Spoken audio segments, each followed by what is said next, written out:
Il a fallu du temps pour qu'ils puissent enfin dire qu'eux aussi avaient leur propre souffrance à raconter, qu'ils avaient un récit qui était différent, mais qui était très important. Et c'est les années 90, en 93, Alloumim est créé par des enfants cachés vivant en Israël, avec comme objectif de donner la parole. Il y a jusqu'à aujourd'hui, à Jérusalem, Alloumim organise des groupes de parole d'enfants cachés une fois par mois, parmi les nombreuses activités de l'association. Et nous avons le plaisir aujourd'hui d'accueillir Michael Blum. Vous le connaissez si vous suivez les programmes du studio Kalita. Il est là aujourd'hui en tant que directeur de l'association israélienne des enfants cachés en France durant la Shoah. J'ai nommé Alloumim. Michael Blum, bonjour. Bonjour Cathy, merci de m'accueillir. Avec plaisir. Alors, vous êtes là parce que, d'abord, c'est un sujet qui vous tient énormément à cœur. Vous vous occupez de l'association Alloumim depuis combien d'années ? J'étais rédacteur en chef de la revue de l'association qui s'appelle Mémoire Vive depuis 12 ans. Et récemment, j'ai été promu à la direction de l'association avec comme ambition de développer justement l'association. Beaucoup de gens ont l'impression que c'est un peu fini cette histoire, on a fait le tour. Et je crois le contraire, justement. Alors justement, les enfants cachés, alors souvent n'ont pas parlé. Ce sont des enfants qui pensaient peut-être que leur histoire ne valait pas la peine d'être racontée par rapport à celle de leurs parents ou de leurs grands-parents. Est-ce qu'aujourd'hui les choses sont dans le même état ? Est-ce qu'ils pensent la même chose ? Est-ce que la parole commence à se libérer ? Alors dans les années 90, il y a eu les premières associations aux États-Unis, en France, dans plusieurs pays en Europe et en Israël, d'enfants cachés qui ont dit maintenant il est temps qu'on parle. Ils n'ont pas parlé pour plusieurs raisons. On va résumer rapidement. Souvent, après-guerre, eux avaient été cachés, et surtout en France, la plupart des enfants cachés ont été bien cachés, j'entends. Ils n'ont pas été cachés dans un placard pendant 2 ans, comme certains en Europe de l'Est. Ils ont souvent été, avec des fausses identités, protégés par des familles qui les ont accueillis comme leurs propres enfants. Et à la fin de la guerre, ils se retrouvent, ils n'étaient pas des héros de la résistance, ils n'étaient pas survivants des camps de concentration, des ghettos. Ils sentaient qu'ils n'avaient pas grand-chose à dire par rapport au récit des autres. D'un autre côté, ils étaient, il ne faut pas l'oublier, des enfants. Des enfants, pour la plupart orphelins, qui avaient perdu leurs parents et à qui on a essayé de les aider, des orphelinats, des associations. Certains ont été envoyés en Israël. Ils ont dû se reconstruire avec des oncles, des tantes, avec des familles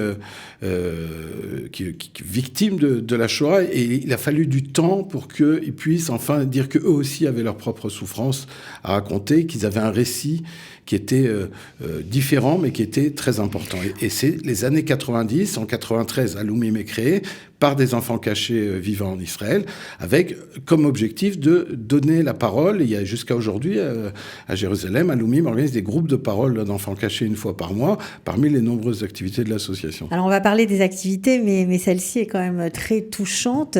Est-ce qu'il y a encore des choses, des secrets qui se révèlent, une grande émotion, j'imagine, dans ces cercles de parole ?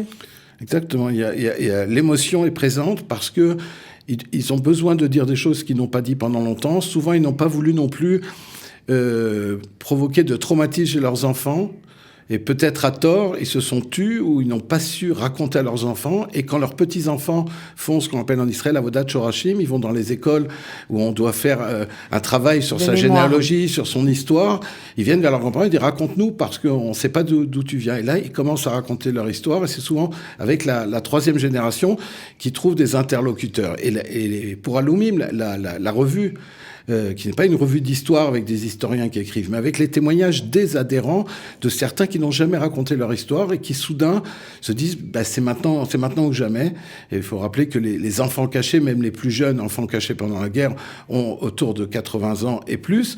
Donc ils sont là, ils sont les derniers témoins de cette époque et maintenant ils veulent parler de plus en plus et on reçoit sans arrêt des articles ou des gens qui peut-être trop âgés ne peuvent plus écrire eux-mêmes leur mémoire mais nous demandent qu'on vienne les voir et on envoie le journal, on a une équipe qui peut aller interroger ces gens et rapporter leur histoire qui donc souvent sont inédites. Oui, souvent inédites et ça a le mérite d'être signalé parce qu'on découvre franchement des parcours incroyables. Ça s'appelle Mémoire Vive. On la trouve où la revue Mémoire Vive, on la trouve à Kalita, déjà, à Jérusalem. Et sinon, il faut s'abonner. C'est-à-dire, l'abonnement n'est pas un abonnement comme on s'abonne on a un journal, on adhère à l'Oumim, on paye une cotisation pour l'année et on participe ainsi au devoir de mémoire et on peut recevoir la revue qui pour l'instant n'est publique 2 fois par an mais qui a pour ambition d'être 3 ou 4 fois comme c'était dans le temps, revenir à un plus grand nombre de parutions parce qu'on a un besoin, on voit qu'on a de plus en plus de choses à raconter, à témoigner. La revue est bilingue. Je vais rappeler qu'on est une association israélienne, qu'on va dans les écoles israéliennes où ceux qui peuvent encore témoigner et peuvent le faire en hébreu vont raconter aux enfants israéliens dans les écoles quelle est l'importance de leur histoire, raconter cette histoire très particulière de la Shoah en France. Et donc la revue est bilingue. Donc au-delà de cette revue, le fait que vous vous rendiez avec ces enfants cachés dans les écoles, ça fait partie des activités de l'association Alumim ? Tout à fait. Alumim s'occupe de ses adhérents. Et ces dernières années, de plus en plus, on nécessite une aide médico-sociale. Et avec le soutien de la Fondation pour la mémoire de la Shoah en France, on peut aider ces gens. Et on a des assistantes sociales, on les accompagne à l'hôpital, on les aide pour les soins. Tout ce que l'État d'Israël ne donne pas, alors on complète, et ceux qui ne reçoivent pas ce qu'ils peuvent recevoir, alors on les aide à recevoir toutes les aides qu'ils peuvent avoir de l'État d'Israël ou des indemnités qu'ils n'ont pas reçues en France. Certains n'ont pas demandé pendant des décennies, n'ont jamais su qu'ils pouvaient recevoir les indemnités. On continue d'aider à remplir des dossiers pour que les adhérents puissent avoir ces aides, notamment auprès de la CLEMS.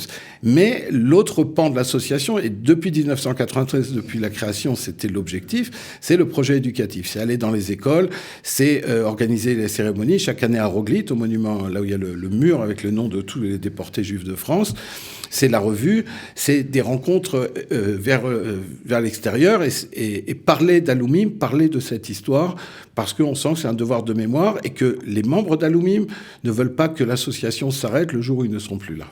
Alors, c'est un très beau projet qui va justement coïncider avec votre voyage en France sur invitation de l'organisation sioniste mondiale qui vous a convié à faire un peu le tour des villes de France. Vous serez à Paris, à Neuilly, à Toulouse, à Lyon, à Strasbourg, entre le 22 et le 28 janvier, justement pour parler du silence des enfants cachés.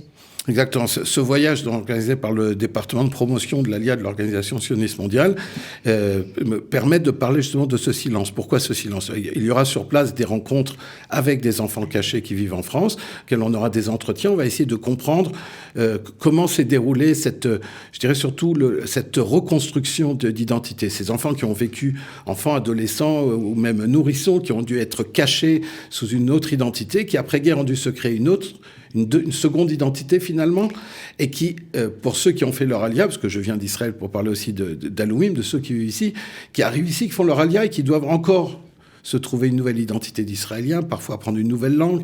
Et ce processus de construction, de recherche d'identité qui est très particulier aux enfants cachés, et surtout aux enfants cachés en France, c'est une histoire que je raconterai donc à la fin du mois. Je rappelle que évidemment, c'est pas un hasard, ça coïncide le 27 janvier, la journée internationale de la Shoah. Ce qui est intéressant, j'imagine que vous allez aussi en parler, parce que ce silence des enfants cachés, est-ce qu'il est le même pour ceux qui ont été cachés en France et qui ont continué après leur vie, après la guerre, leur vie en France, ou est-ce que c'est différent par rapport à ceux qui ont été en Israël, qui vivent en Israël et pour qui, ok, ils ont été cachés en France, mais c'est une petite goutte d'eau dans la grande histoire de la Shoah pour Alors, j'ai des exemples, j'ai des histoires, évidemment, des témoignages.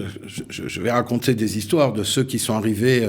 Un des membres d'Alumim est arrivé, il était caché pendant la guerre, il a perdu toute sa famille, il est arrivé à 16 ans en 48 en Israël, et tout de suite il a pris les armes, il a combattu dans les combats à Jérusalem en mai 48. Son histoire est très particulière. Lui, il n'avait rien pu faire pendant la guerre, il était trop petit, il a dû se cacher dans la forêt chez des paysans. Et là, il pas se venger, il ne parle pas de vengeance. Il voulait pouvoir affirmer son identité juive. Et son identité juive, à ce moment-là, pour lui, c'était combattre pour la création de l'État juif. D'autres sont arrivés dans les années 80, 90, ou même plus récemment. Ils sont arrivés en Israël, après avoir vécu toute une vie en France, où on sait que, de manière relative, c'est le sujet d'un autre débat, on vit bien en France pour les Juifs après-guerre. On n'est pas poursuivis, n'ont pas été...